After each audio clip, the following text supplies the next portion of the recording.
Hello, folks. How's everybody? Today, I hope you're doing better than me, as always. Well, I'm too old to do better than I'm doing. Um, Today, I have a little bit of a special show. I'm going to be doing a little bit of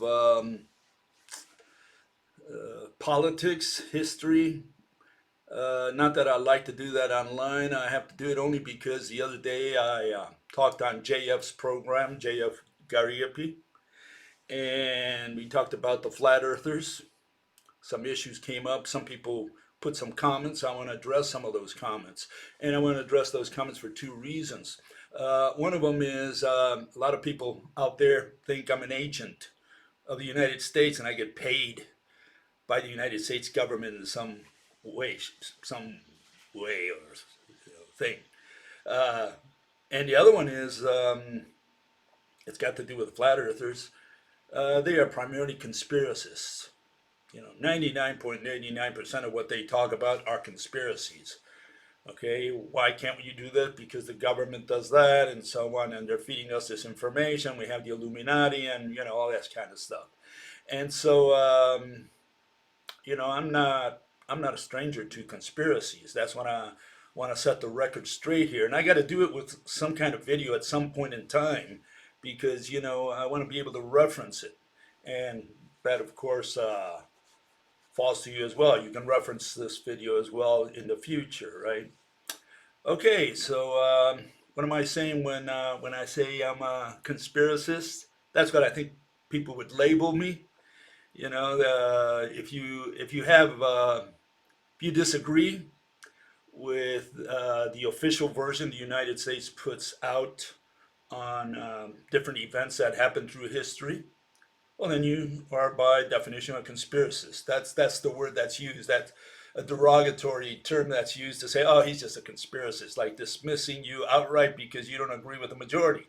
That's essentially what it comes down to. It's almost like relativity. You don't agree with space time, well, you're a conspiracist. They don't call it a conspiracist, they call you a crank or crackpot. Well, in politics, it's known as a conspiracist. And just like I'm a crank or crackpot in the world of mathematical physics, I'm a conspiracist in the world of politics. And that's what the flat earth is all about. It's almost 100% conspiracy. There's nothing else in the entire flat earth platform or whatever they offer, right?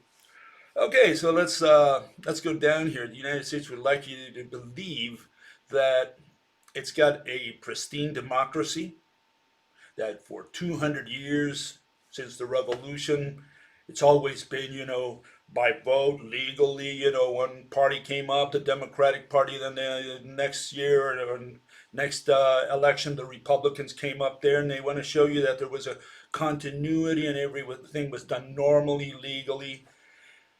That's not my view.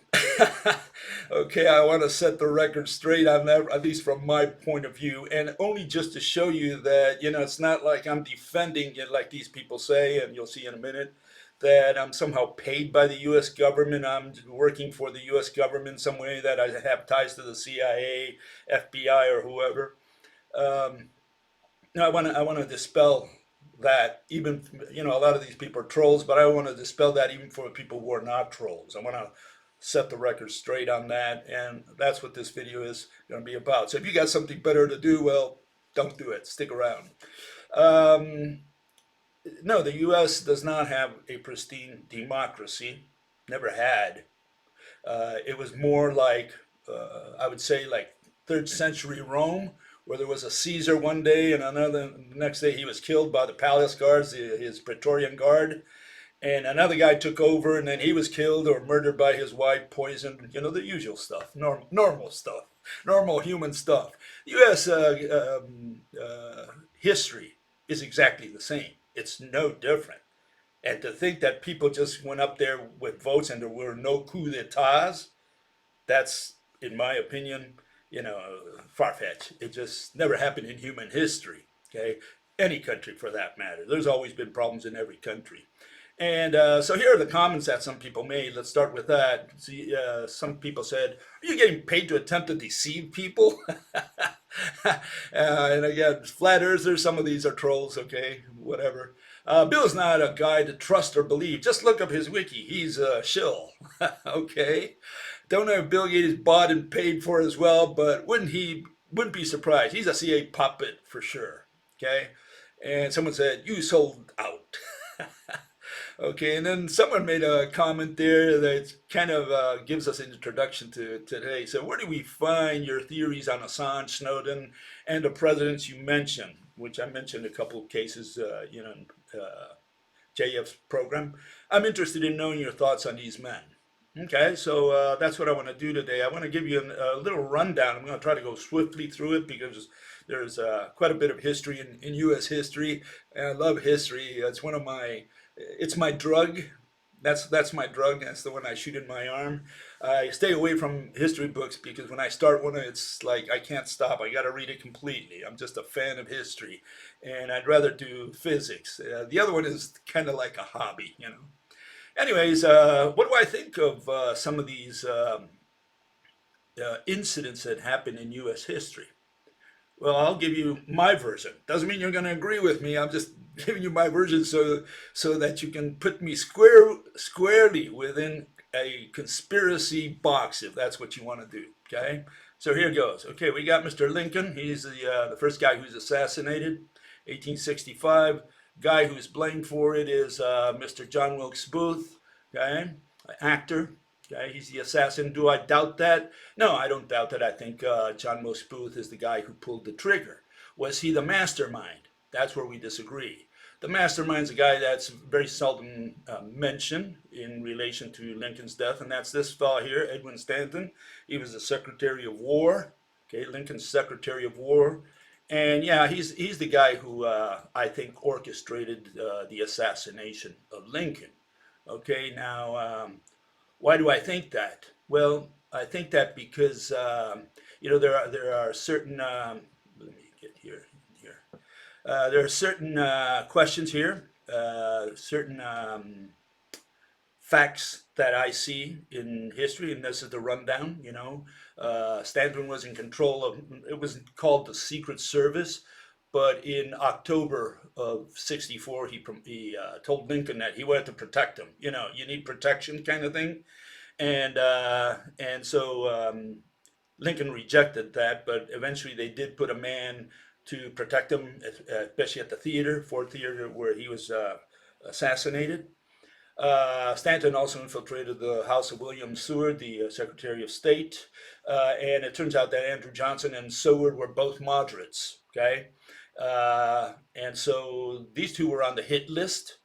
And the question is, why would the moderates be on the hit list? And by moderate, I mean people who wanted to kiss and make up with the South, who wanted to pardon, the secessionists and say, okay, come on, let's be brothers again. And people like Stanton, they didn't. They wanted harsh treatment of the South. So the politics did change with the assassination of Lincoln, and it would have changed with the assassination of Andrew Johnson, of course, also of William Seward. Stanton put the news out the next day that Jeff Davis was responsible. Why? Because he wanted to deflect attention to the real culprits. And the issue here is, this standard practice of people who do false flags, they immediately try to shift blame on someone who is hated, who people will buy quickly. In this case, Jeff Davis, who was president of the South. He insisted on a military trial. 8 people were tried, 4 were hanged, and it was all run by him. He selected the judges and the defense attorneys. And the defendants did not get to talk. Their lawyers talked for them.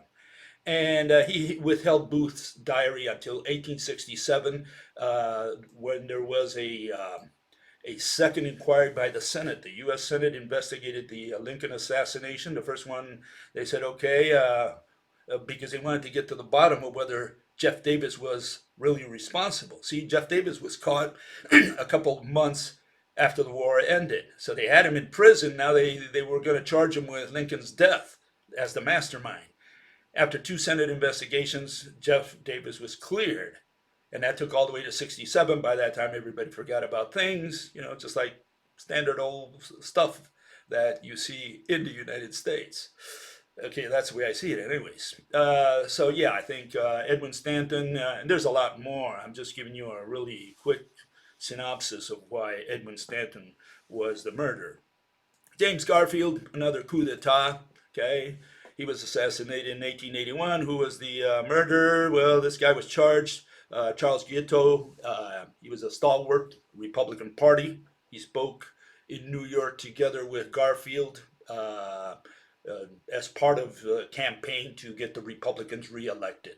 Okay, and Charles Guiteau, I think he was a little out of his rocker. Okay, and I do think he was the assassin. It's not that I'm questioning that. Who is the man behind the plot? I think it's this man, Roscoe Conklin. Okay. Why? Because Roscoe had an axe to grind with Garfield. He was the New York City party boss, and specifically, he ran the port of New York and received all the money that came from that operation. 75% of the imports into the United States came through New York, and this is the guy who ran it. And what happened was, when Garfield went to New York to get his help to get elected, they did some horse trading. And one of the issues that Conklin raised is that he wanted to remain as the head of the Port of New York, and also, to be able to put another stalwart as the vice president, which was Chester Arthur. Okay.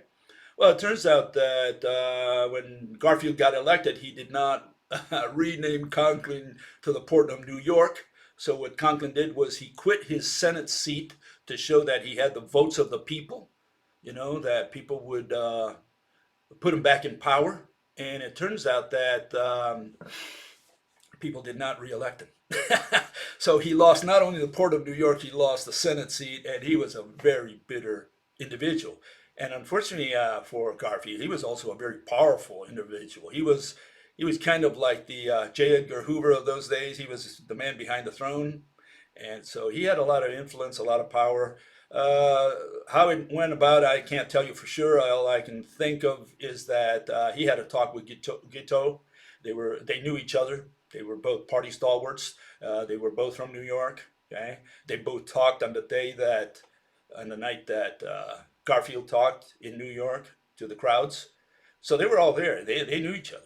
Okay, and this is the guy that's going to assassinate the president. Now Guiteau was a little off his rocker. Why was he upset? Well, because Guiteau thought he was responsible for the election of Garfield. He said, I made you president. That's what he thought in his head. And so he went to Washington to get a job. So in those days, you would go into the president's office. They lined up with their resumes, I guess. Said, well, what do you want to be? And he wanted to be the ambassador to France. And Garfield said, okay, don't call us, we'll call you. And he never called. So these two guys, both Conklin and Guiteau, their, uh, they never got what they wanted. And that's the reason Guiteau went out there and apparently murdered, shot Garfield in the back at the train station, and I think Conklin was responsible for that. Incidentally, both Conklin and Chester A. Arthur were taking the train to New York City from Washington D.C. I believe, or from Baltimore, one of those two. They were taking the train to New York City when Garfield was shot, and when they arrived, the telegraphs had already given the story to the reporters over there. They were waiting for them at the station.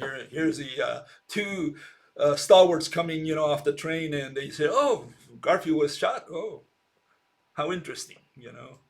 Anyways, I think Garfield was responsible for that, for party boss, obviously.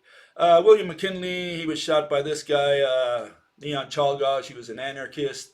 I don't think there was a conspiracy here, and I do a lot of research on these things. I don't see anything in this case.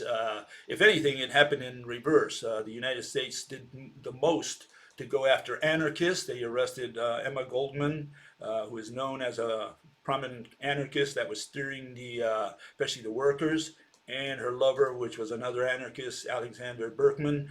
And these guys, they were eventually put in prison during the First World War, and eventually kicked out of the United States for inciting people not to register for the draft.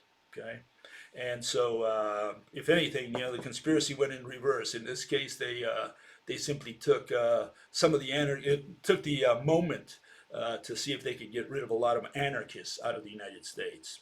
Okay, Theodore Roosevelt, Teddy Roosevelt, he was there was an attempt on him in 1912. The man who attempted to kill him was this fellow. He shot him in the chest. The bullet remained in Roosevelt's chest for the rest of his life. Schrank was, I think, off his rocker. Also, I think he was a lone gunman, and he spent the rest of his life in an asylum. He died in the asylum. Okay, another one, Warren G. Harding. He was, I think, murdered. Okay, 1923. Person who did it was his wife. I think she poisoned him. Okay, why do I think that? Well, there's lots of stuff. I mean, Harding's administration was considered one of the most corrupt that there ever was in the U.S. government. It was run by what it was known as the Ohio Gang. A lot of people from Ohio that were buddies with Harding. You find a case of this gentleman who was the first secretary of the cabinet, right, to go to prison for sticking his little hand in the cookie jar. He gave some oil contracts without bidding to some of his friends, and that turned into a big mess. But why do I suspect good old Florence? Well, there's many reasons. Florence, it was a convenient marriage of convenience when they got married to begin with, and that's what her father told her. Said, she was 5 years older than Harding at the time, and her father said, this guy's just marrying you for your money.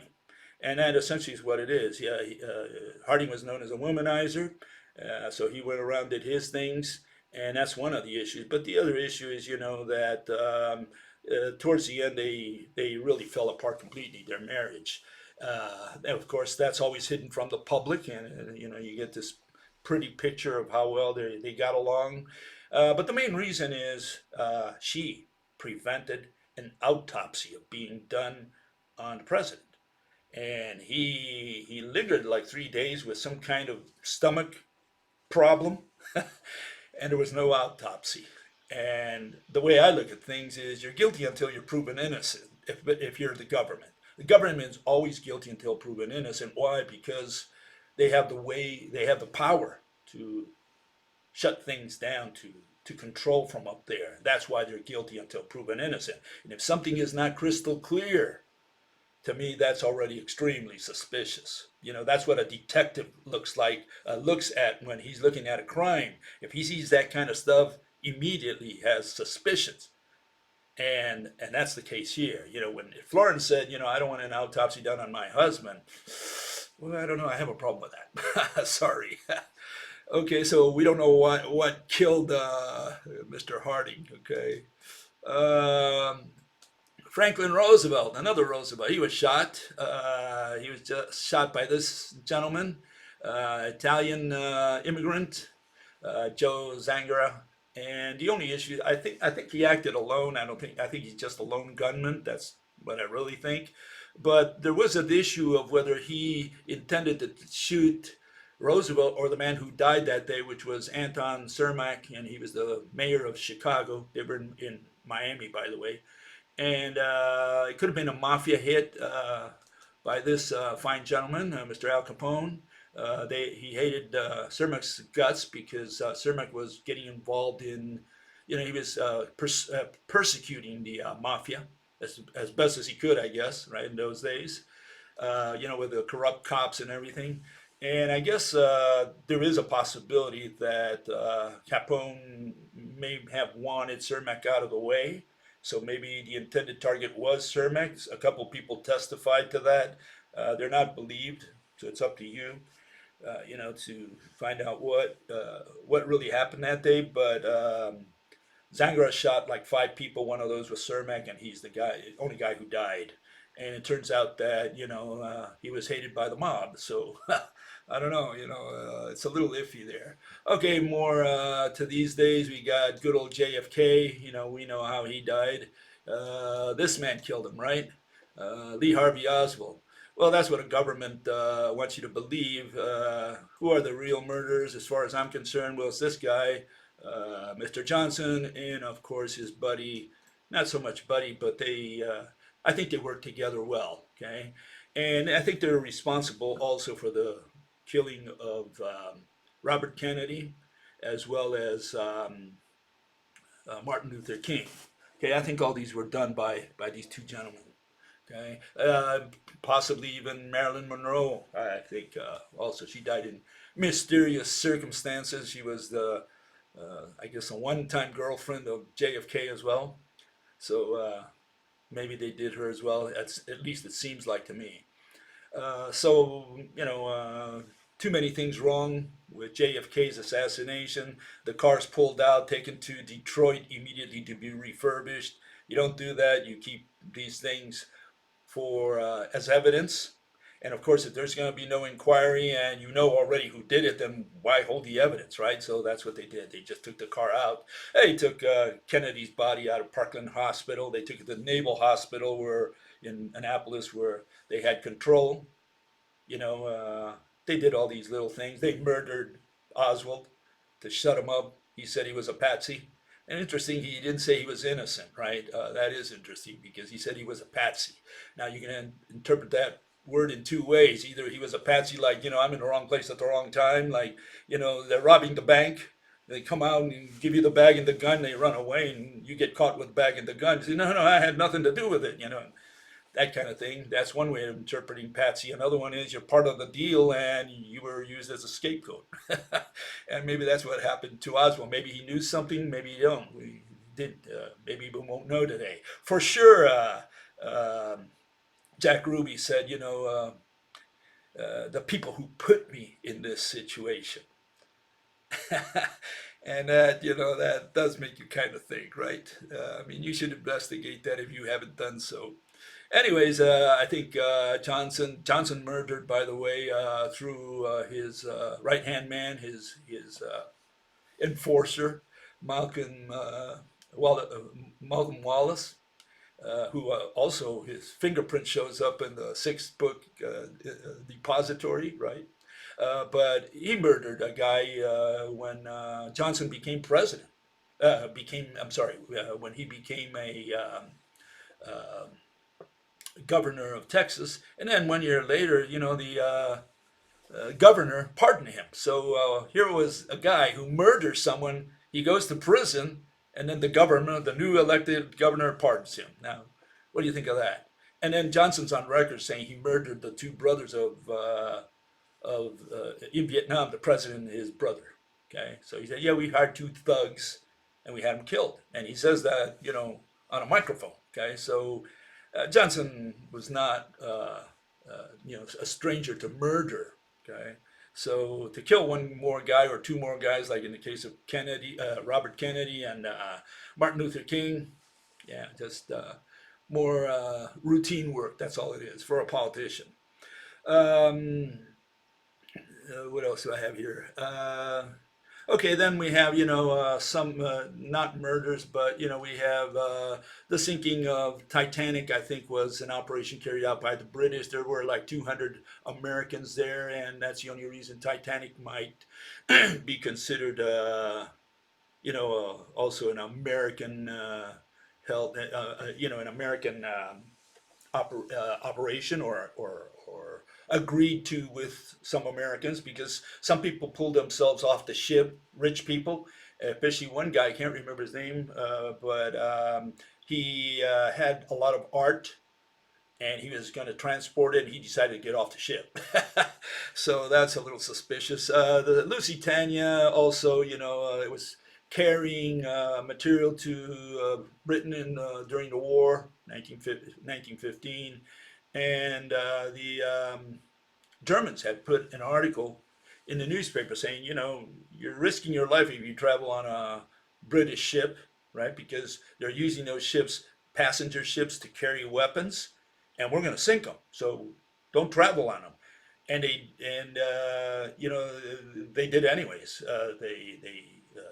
They put this little article only where nobody could see it in the newspaper, and a lot of people traveled and they died when the U-boats sank the Lusitania.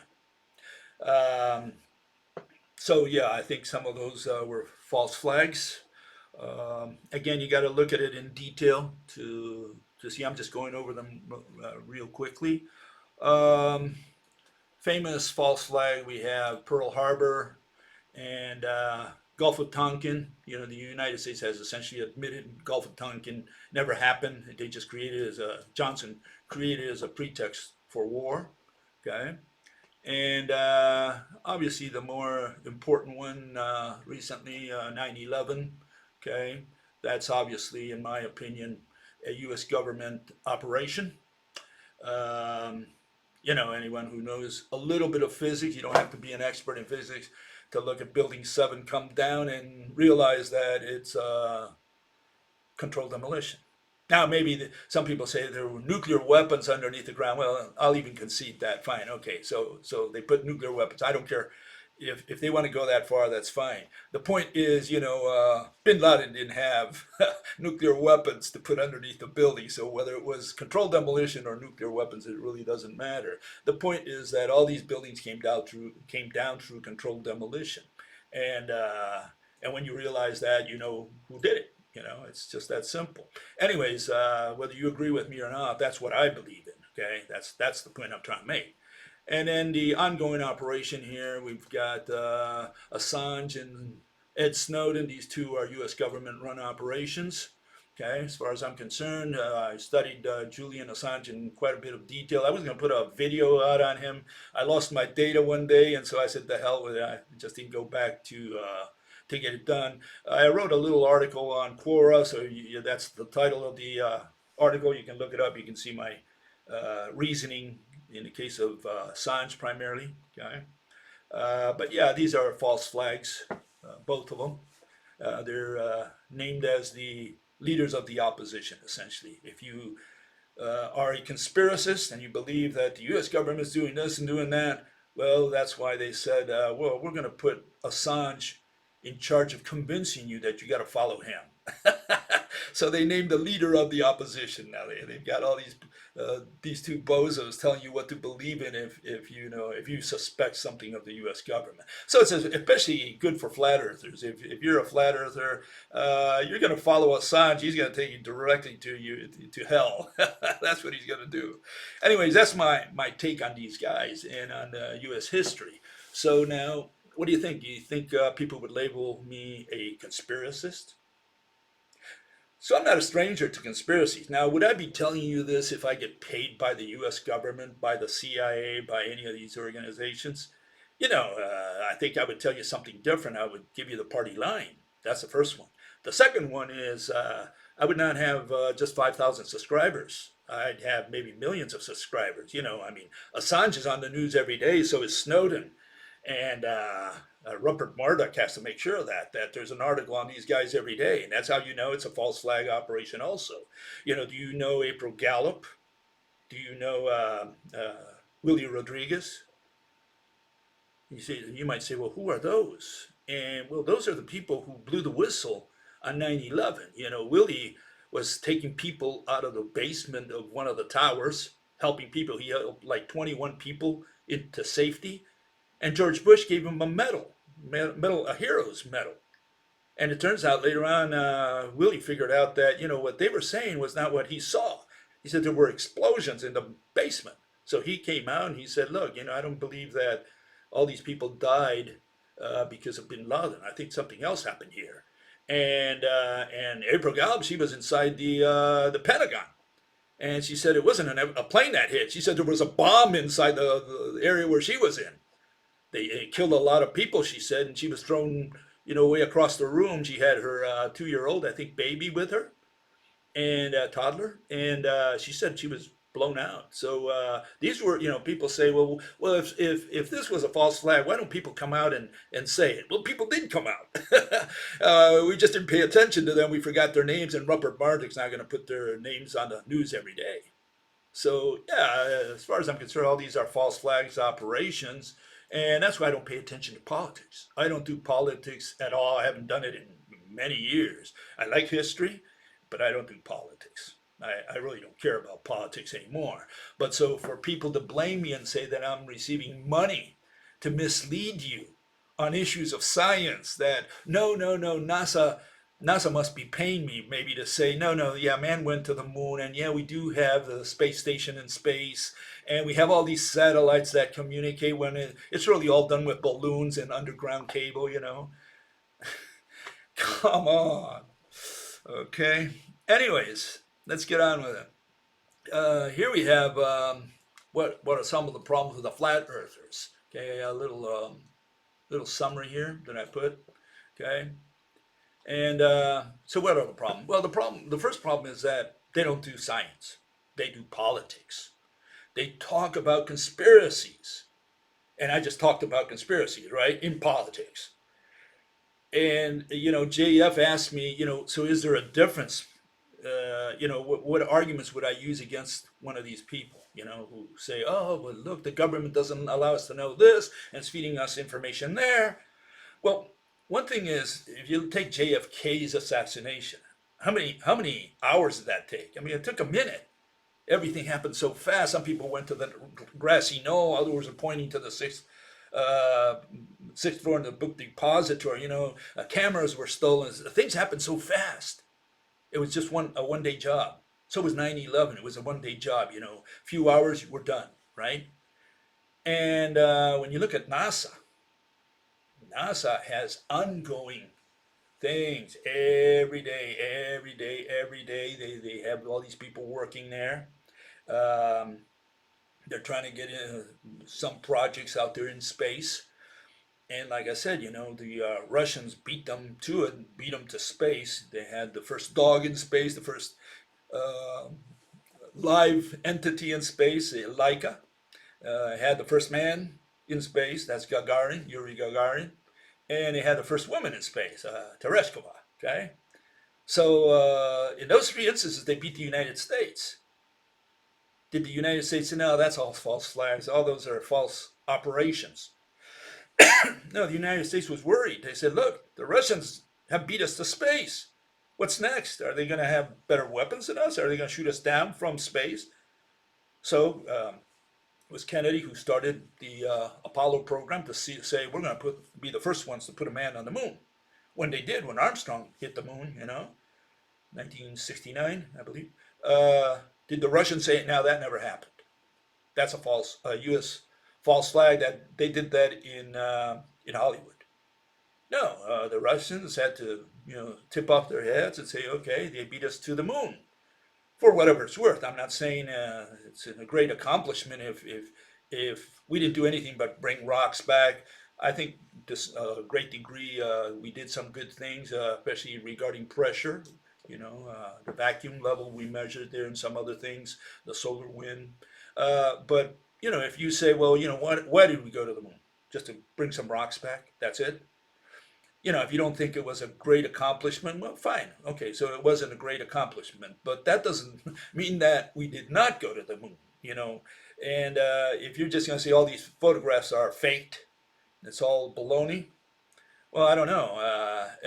What you're questioning is many years worth of investment, not only of investment, but stuff that lots of people verified.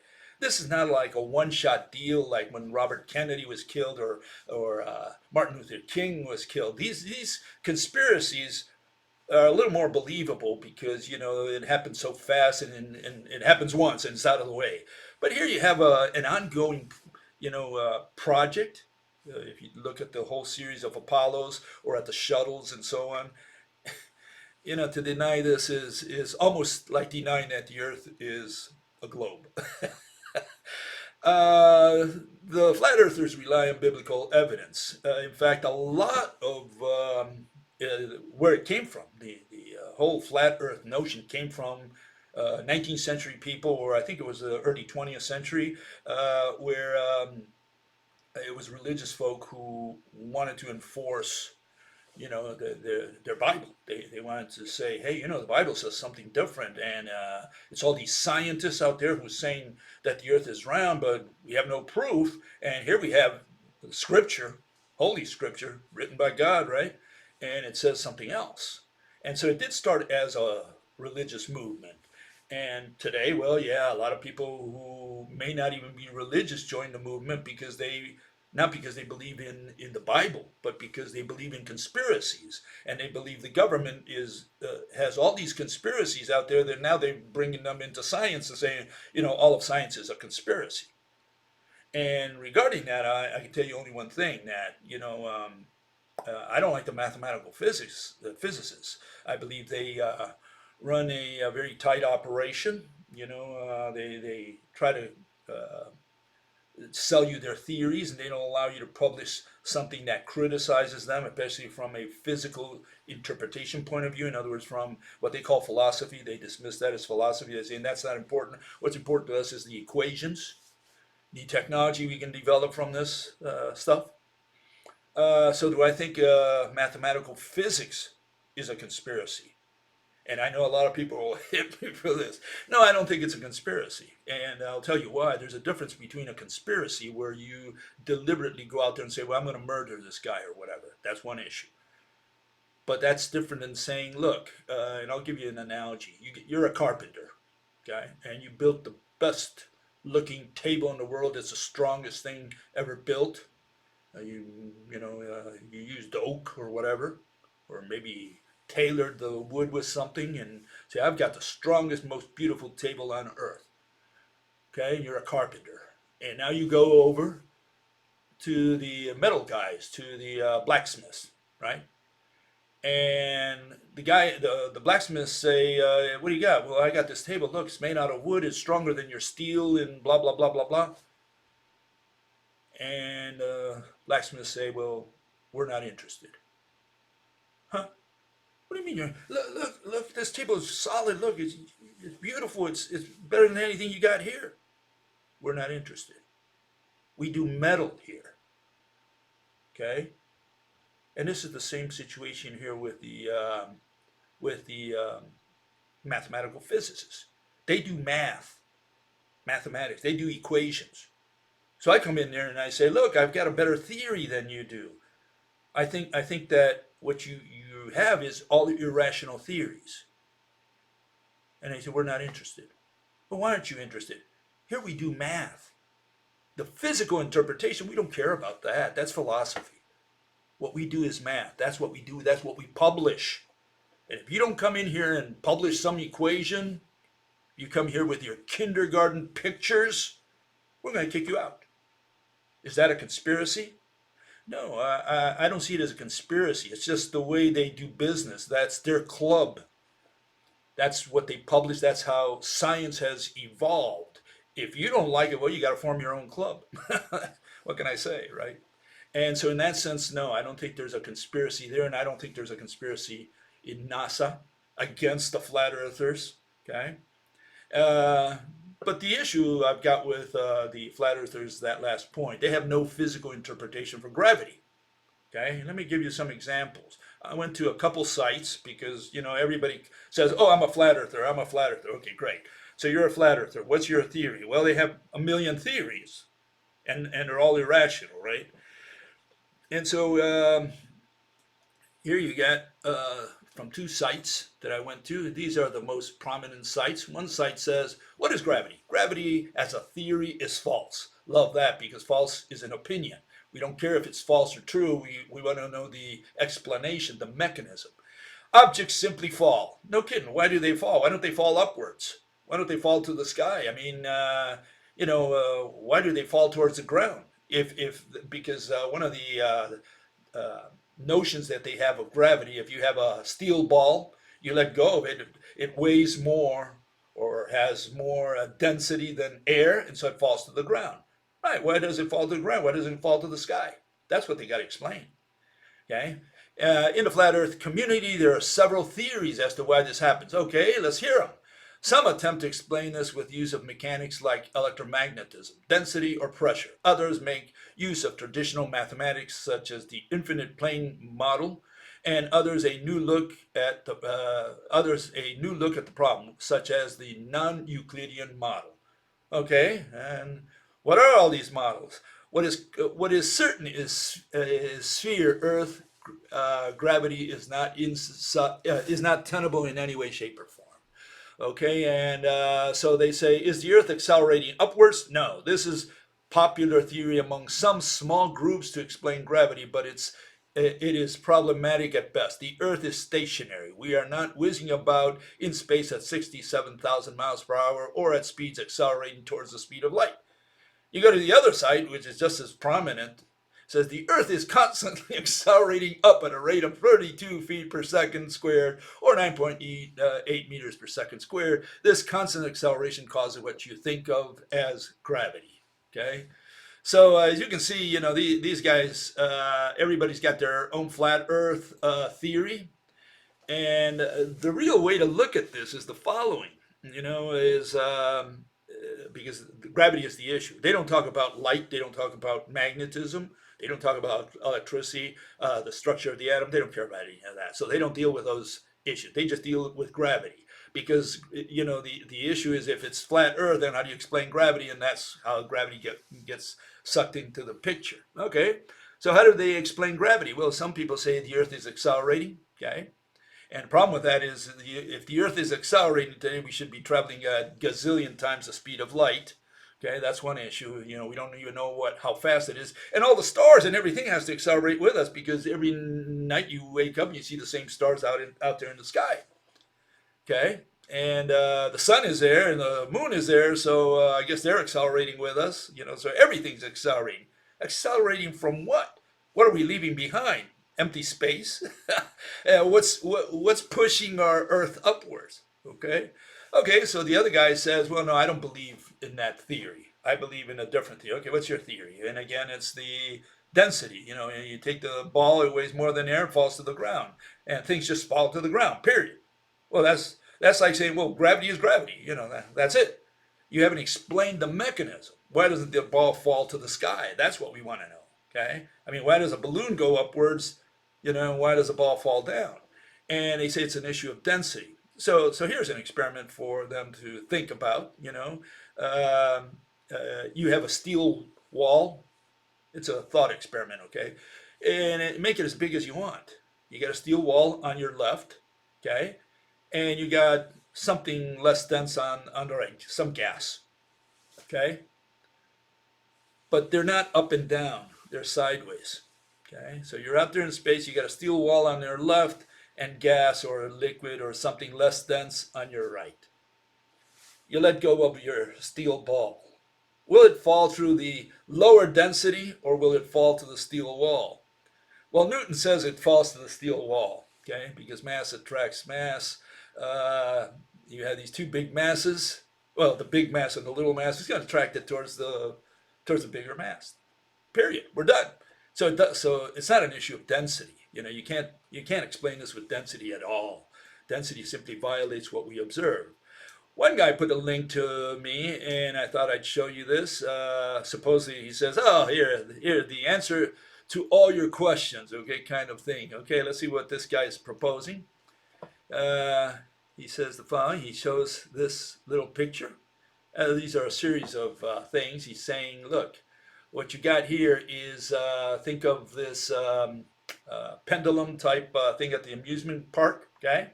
And the Earth and the sun all rotate, right? So you have a certain acceleration there. And only if there's a change in acceleration will you notice that you're moving, that something is moving, in the Earth. But we don't feel that, we don't feel that our feet are moved. When the Earth moves, if it's accelerating around the sun, it's rotating and so on. Well, we don't feel any of that. So he says, here's proof that the Earth cannot be ball, first of all, and second, that it's not going around the sun, because it would have to accelerate. If it's going in a circle, it's constantly accelerating. And if it's accelerating, you would feel something. That's again this notion that people have, that you prove theories. Okay? And that comes from mathematical physics. They're all into proof, in evidence. They want to be convinced. And again, that's their job. These people are not into the business of explaining a mechanism objectively. They're in the business of recruiting. And so what they talk about is conspiracies, right? And then they go into these things where they say, well, you can test it for yourself, so that you believe, so that you come into our religion. We're going to show you that it can't be a flat earth.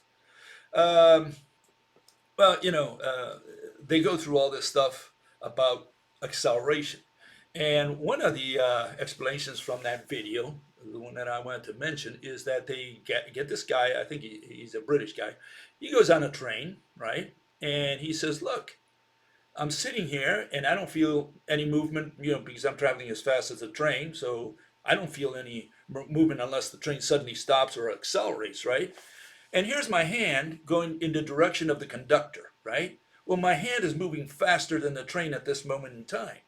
And the hand can also move backwards, okay? So now it's moving slower than the train, okay? It's a very simple experiment, something that you could say you can test for yourself. Well, this guy misses the point. The point is, the point is that before we do any experiment, on the train, before you move on the train, before you get into a car and say, well, let me prove this to myself, let's see if it's true. And before you do any of that, what you got to explain why you get stuck to your seat before you do any motion. Okay, you're standing on the train, you jump, you come back down, and the question is, why do you always come down? Why are you being pulled to the bottom of the train, not to the roof of the train? That's before you do any experiment in moving hand motion. You're already stuck to the ground, to the floor of the train. And the question, why don't you float? Why isn't gravity upwards? That's the issue. And unless you can answer that question, we don't need to do your little experiment of moving or talking about dynamics, about motion, about the earth going around the sun and accelerating and decelerating. We don't need any of that. We need to ask you only one question. When you stand on the earth, why don't you float? Why don't you start flying off into space? Why are you pulled or something pushed? If you want push, fine. Why are you stuck to the ground? Why, when you jump, you come back down again? You don't have to jump, but the point is you're stuck to the ground before you do any motion. And so that's what they got to explain. You got to explain the mechanism of gravity, what keeps you stuck to the earth. And with a rope model, if every atom on earth is connected to you and you're connected to every atom on earth, we can explain that quite easily. Anyways, that's a wrap. I just wanted you to know that, if you're going to talk politics, you could call me a conspiracist, but don't tell me I'm being paid by the U.S. government. You can't have it both ways. I can't be paid by the U.S. government and tell you that all these were conspiracies, because that's not the official policy or the official version of the U.S. government. The U.S. government says, John Wilkes Booth is the guy who killed Lincoln, and we have Charles Guiteau, he's the guy who killed Garfield. That's the way we want it. We want you to believe we have a pristine democracy, and sometimes you get all these weird lone gunmen who come in there and shoot the president. Oh, so sad, and then another guy takes over, but we maintain this legality. No way. I don't buy that. Okay? And again, you don't have to agree with me. All I'm saying is anyone would label me a conspiracist, so the Flatearthers cannot tell me that I'm not a conspiracist I'm not a conspiracist on one hand and I get paid on the other. You can't have it both ways. And again, one of the reasons I suspected Assange to begin with, okay, two reasons really. The first one was that he said that 9/11 was done by bin Laden. That's when I started researching this guy. I said, something's wrong here.